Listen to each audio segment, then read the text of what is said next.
the time has come, once again, to have a little talk. Once a year, people throughout the underground utility world come together to speak their minds about the current state of the industry and where they want it to go in the future. But you are the problem. It should be mandatory. From contractors and engineers to locators and utility owners, everyone has something to say. Do you believe that the current one-call model as adopted by the United States is an effective and practical one? No.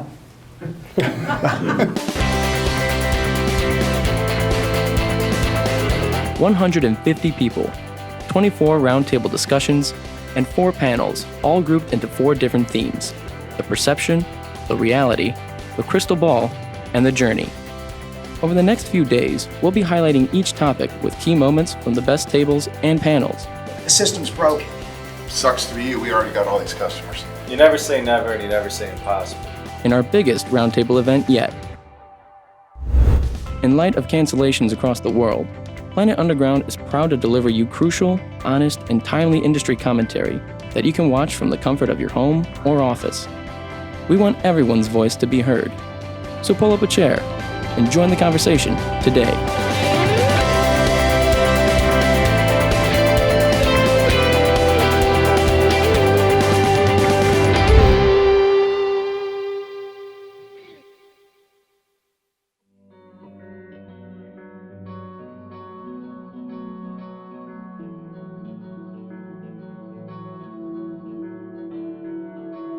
With the current state of damage prevention and the issues that we've talked about, if you could change one thing, what would you change and why? And anybody like to start? Start it off. I'll start.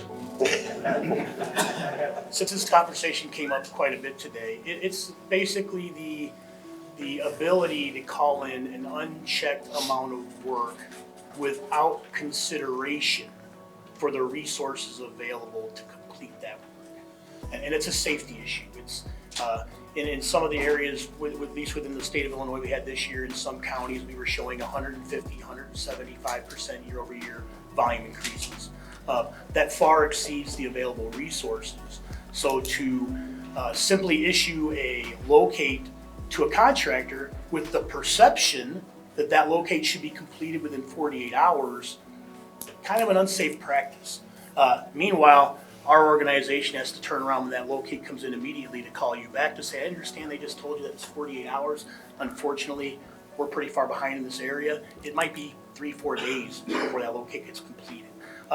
That's for the folks that are able to answer their phone that we're trying to get in touch with. What of the folks that we try to contact and we can't reach them? How many of those contractors end up going to a locate site and now they make a decision if they haven't checked? Do I dig? Do I not dig? Can I wait? Can I not wait? In a lot of places, the systems for one-call locate requests just weren't designed to handle that volume of work. You know, in Illinois, the one-call law was written before directional boring even existed, and now we have excavators that can put in 1,000 feet or 1,500 feet, or in some cases even 2,000 feet of cable in a day. And the system just wasn't designed for that and hasn't really been updated to reflect the speed that excavators can work at. And that's been a problem for the locate industry since it's been created probably, but in the last 5 to 10 years, it just keeps climbing higher and higher every year. Every year we're setting new records in ticket volume. And it can be at any time during the year. It's in isolated geographic areas that maybe last year this county was really slow. This year they're blowing up. Maybe last year this county was busy. This year they're slow, but they're spread out halfway across the state. And how do we move our people from this area to that area to cover the work? And that's a challenge that we deal with all throughout the dig season. I think for me, it's how rigid the system is.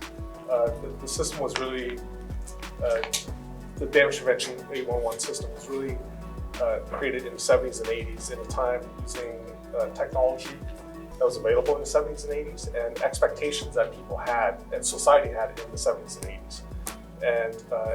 And so some examples, I called in tickets due in 2 days or 3 days, not longer, not shorter, only the utility where they're authorized locators can locate, but someone else who's potentially certified cannot. There's just a lot of those things that are very rigid, and I think we could look at other systems in other countries for potential aspects that we can, adopt, that would make the system a lot more flexible and less rigid.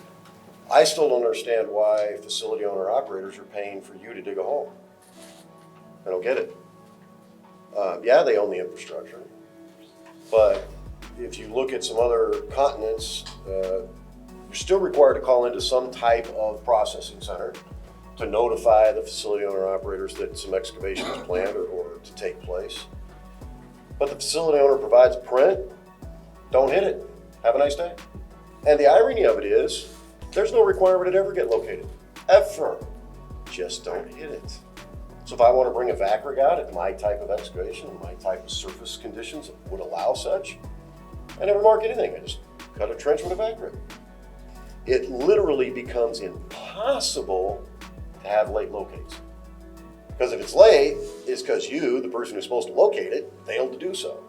And you're also the excavator. So the downside, which a lot of excavators in this country look at it, unfortunately, again, this came up in an earlier discussion, the difference between liability and fault and all that. You know, if you do damage the line at that point in time, you either hit a properly marked line that you marked, pay the bill, or you hit an improperly marked line that you marked, pay the bill. You know, outside the United States and in many countries, excavators are responsible for locating themselves. I mean, there's no one-call system in Great Britain, for example. How do you feel about that? Do you think that would increase productivity if excavators were solely responsible? I do think there's some middle ground we could get to. I mean, maybe not just putting it all in your guys' lap and say, hey, you gotta locate it, but there's gotta be some middle ground of where we're still using the one-call center, but the partnership of working with you to go, here's how we're gonna work this project to make sure that we don't have any damages. I think it's gonna be up to the utility owners, first of all, because either they're gonna pay for it by having their own people or subbing it out, or they're gonna pay the contractors, because either way, they're gonna have to pay for the locate. So if it's gonna take you longer to do the job, that price is going up anyways to recoup those costs. Or they're gonna pay to have it fixed or Exactly. located. So, Exactly. I mean, it's, So that's a utility owner's question. We're stuck on what's been going on for 45 years.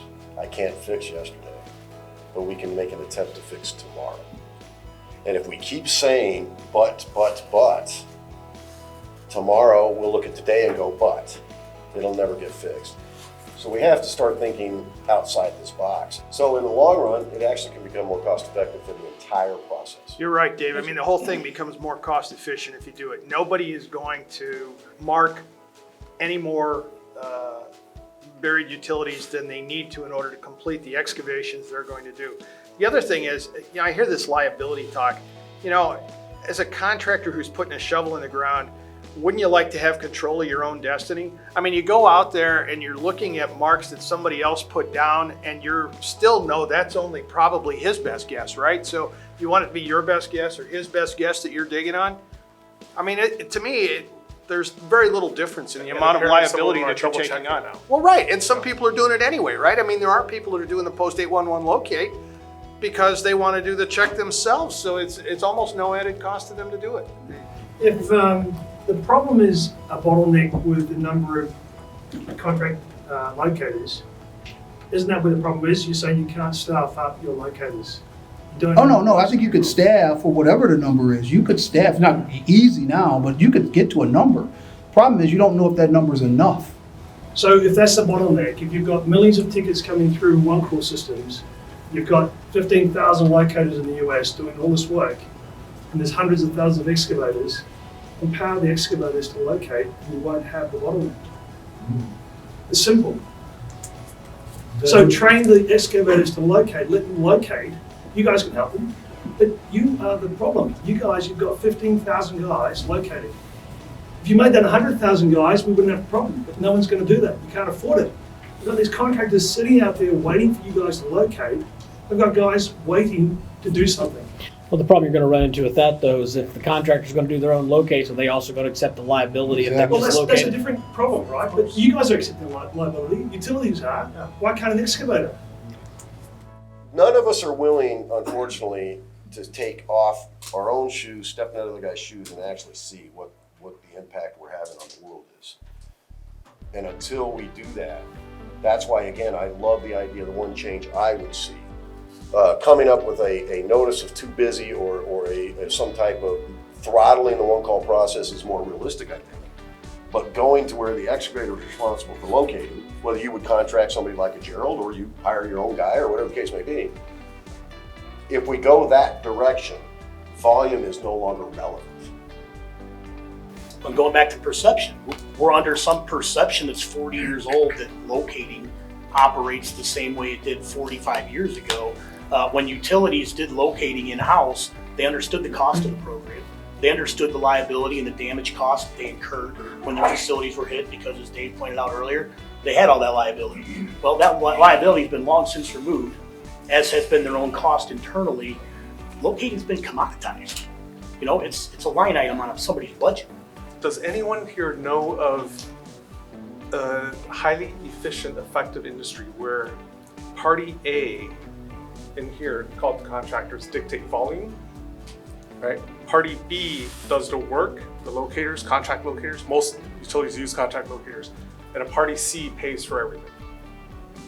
Think about a lot of these issues we're talking about here. Fundamentally, it's because the system's rigid and the interests of the parties are misaligned. They're not aligned. You know, you've got locators that we see every day. You know, you never trust anybody. There's no way. I don't trust it. He could tell me it's there. He could tell me it's 3 feet deep. I'm potholing it. I'm finding it. I'm not speaking for you guys, but I use it as a reference point. Trust but verify, so. Yeah, they say the gas is here. Sure, I find it. Maybe he was right, or she was right. Because you don't know the experience level, you don't know But you might know how they were feeling that day. I know you're coming out, I see you pull up to locate the gas, I feel better, because last job I was on, it was dead on and we potholed it. Opposed to guy, he comes up, got the green hard hat on, and chills trying to figure out how to turn his locator on maybe, you know. You have the faith in different people and the equipment too. And I think that goes, with turnover rates too. We talked about pay, what they're willing to pay a locator nowadays.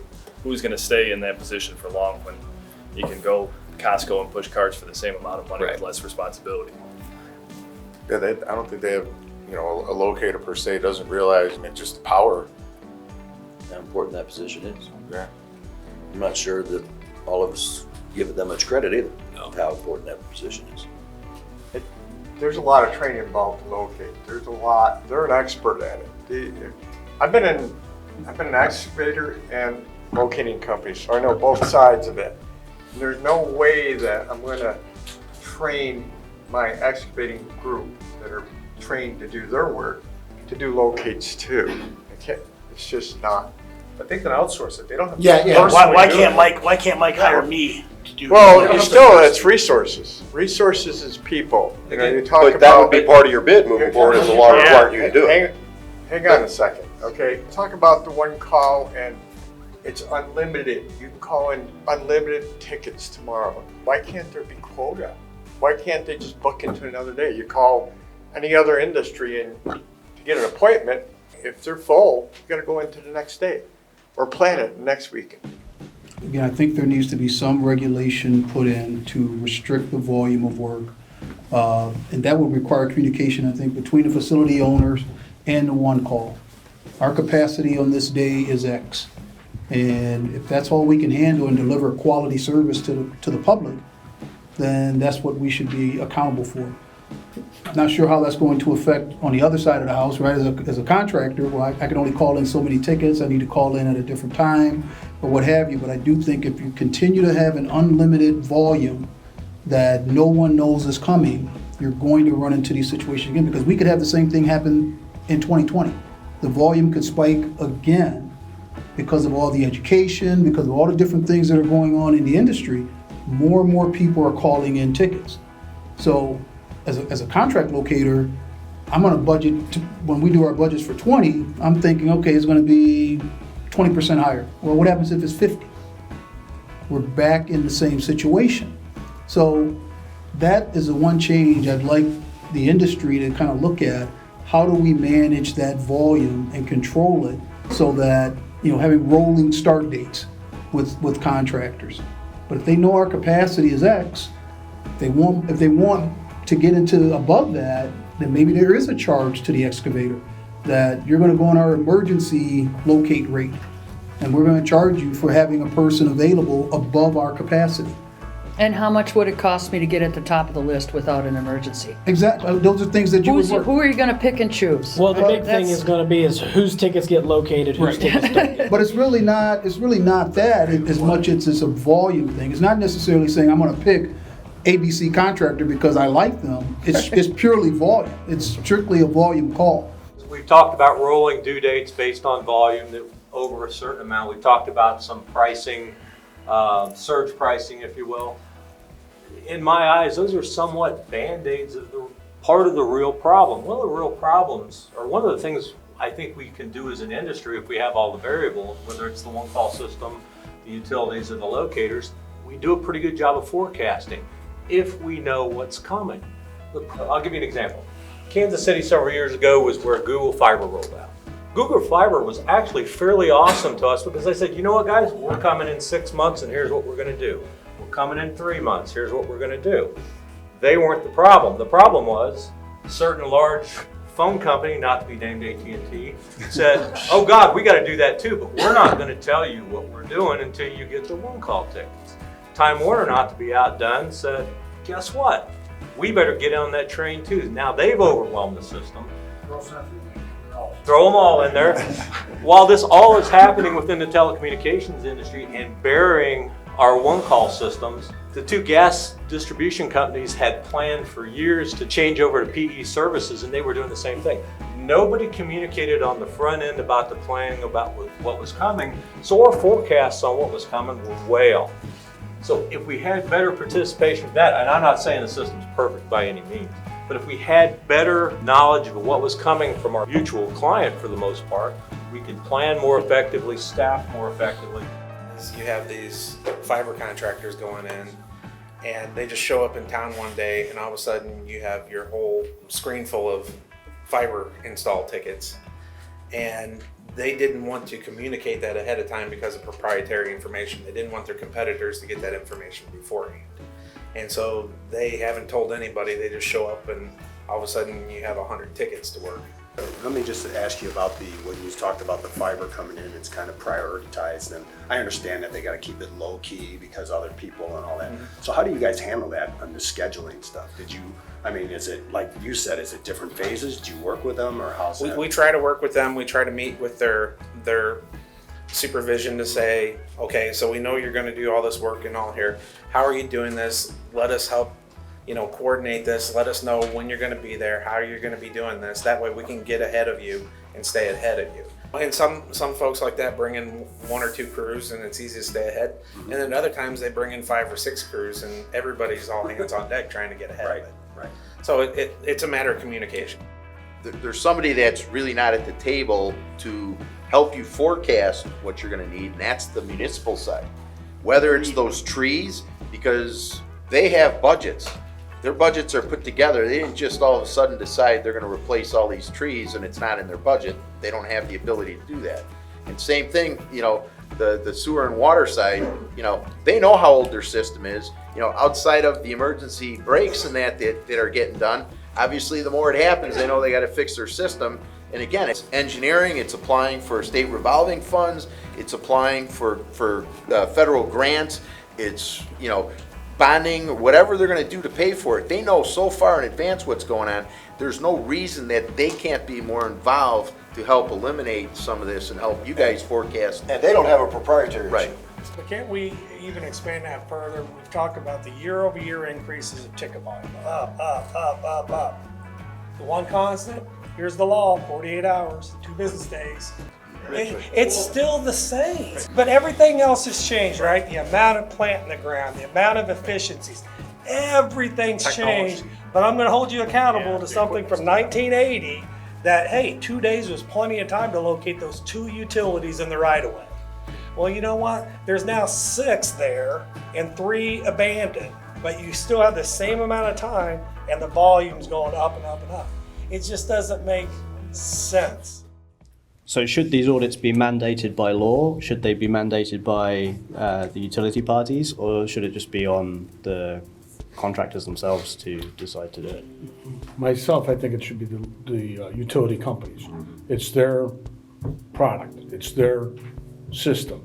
I think they should absolutely be the ones involved in it the most for getting the standard and getting together.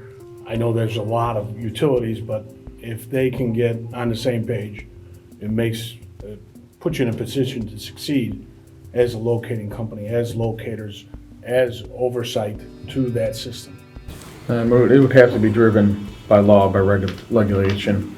The input into it would have to come from the industry. Otherwise, it'll never get done. It'll face too many hurdles, too many challenges if it's not a stick driving the effort. The information into it or the requirements to it should heavily include the operator.